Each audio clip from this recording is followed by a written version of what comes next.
j'aimerais partager une réflexion sur justement la valeur perçue, la perception de prix des objets qu'on achète et qu'on utilise au quotidien. Parce que je trouve que aujourd'hui, on travaille pour la majorité d'entre nous dans des métiers de service et qu'il y a vraiment on n'a plus trop, on se rend plus trop compte de l'énergie et du temps qui est nécessaire en fait à la fabrication des objets qu'on utilise au quotidien.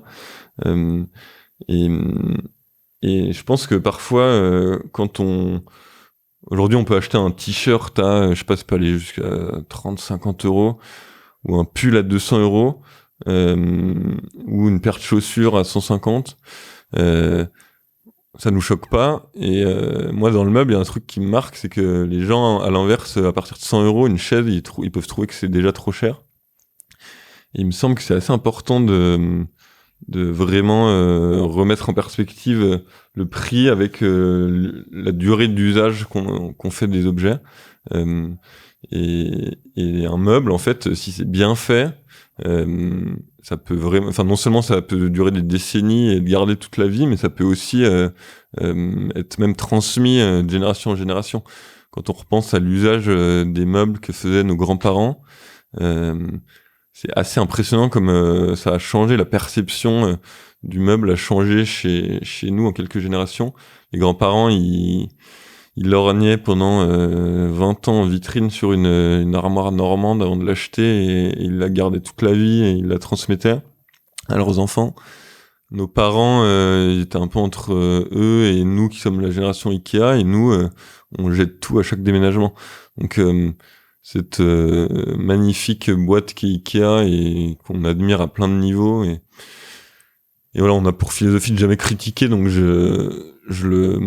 c'est plus un constat qu'une critique, mais je pense que c'est une boîte qui a fait pas mal de tort quand même à la perception de prix, à la valeur perçue des meubles, en rendant ce qui est génial accessible le meuble à tout le monde.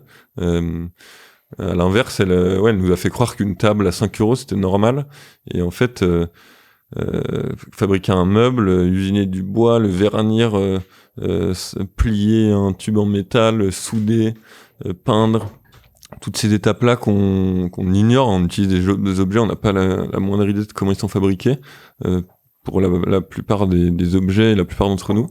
Je pense que c'est hyper important de se reposer ces questions, et de vraiment remettre toujours en perspective le prix avec la durée d'usage d'un objet. Et finalement, une chaise à 100 ou 200 euros, si elle nous procure du plaisir tous les jours en la regardant, qu'elle fait bien son job d'assise et qu'on la garde toute la vie, c'est vraiment pas cher. Et par rapport à une basket à 150 euros qui dure 1 an et qu'on jette au bout de quelques mois. Attention sur les baskets quand même. Non, après, j'ai entendu qu'il y a le fondateur de Veja qui était passé, et que j'adore. Seb Cop. Oui, donc je raccroche un peu avec ce que tu as dit sur la valeur de la prod, c'est ça, enfin de la confection derrière et alors sur la toute fin, du coup, je reviens sur la fin de ce que tu dis. La difficulté, c'est que en fait, un canapé, tu veux pas l'avoir toute ta vie, tu vois.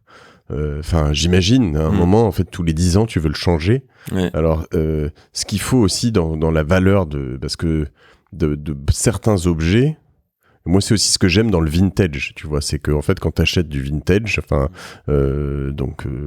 justement, je reprends du Knoll ou je sais pas, peu importe, hein, mais j'ai des belles lampes chez moi qui viennent du Danemark, un beau designer, j'ai oublié le nom. Tu sais qu'en fait, si tu les revends dans 5 ans, tu les revendras en plus le même prix ou plus ou moins, mais en fait tu les revendras. Ça aussi, c'est un des avantages de certains endroits, ce qu'il faut que tu réussisses peut-être à faire ou à être, ou c'est peut-être déjà le cas, hein. Est-ce que le pied, c'est peut-être plus délicat à revendre, quoique revendre un pied Tipto, pourquoi pas, hein. Moi je l'achèterais, hein, finalement. Non, c'est sûr que c'est le but aussi de la construction de marque, c'est que nos objets ils soient toujours relié à cette marque qui est un gage de qualité, de durée de vie dans le temps, de niveau de finition élevé, etc. Et ce qui fait que l'objet ne perd pas de sa valeur dans le temps.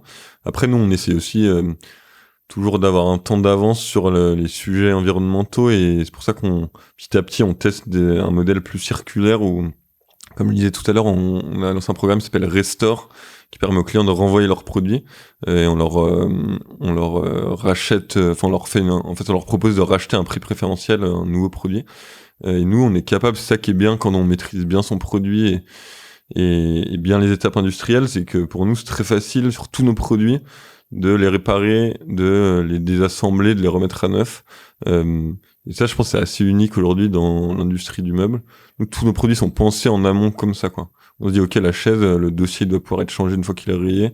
En 2 clips, même un client tout seul, il peut changer son dossier au bout de 5 ans ou 10 ans. Pareil pour toutes les pièces. Donc ça, en fait, là-dessus, maintenant, il y a des lois qui commencent à tomber, etc. Et ça rallie un peu le sujet dont tu voulais parler d'entreprise à mission. Et petit à petit, ça devient... là, c'est des initiatives de notre propre chef d'être entreprise à mission ou Bicorp, mais l'État, petit à petit, comme dans tous les pays d'Europe et du monde, impose des règles aux boîtes qui produisent des objets d'être capable de les réparer, d'être capable de les vendre des pièces détachées, de les récupérer, etc. Nous, là-dessus, on a, je pense, un gros temps d'avance par rapport au secteur. Ouais, maintenant, tu dois même être obligé de reprendre les anciens objets des personnes que tu livres. Toi-même, d'ailleurs, tu dois faire ça, non? C'est même dans le meuble, hein. Si tu livres demain un canapé, tu dois... janvier, je peux te dire, je veux que tu reprennes mon ancien, c'est ça? On te l'a déjà fait, ça?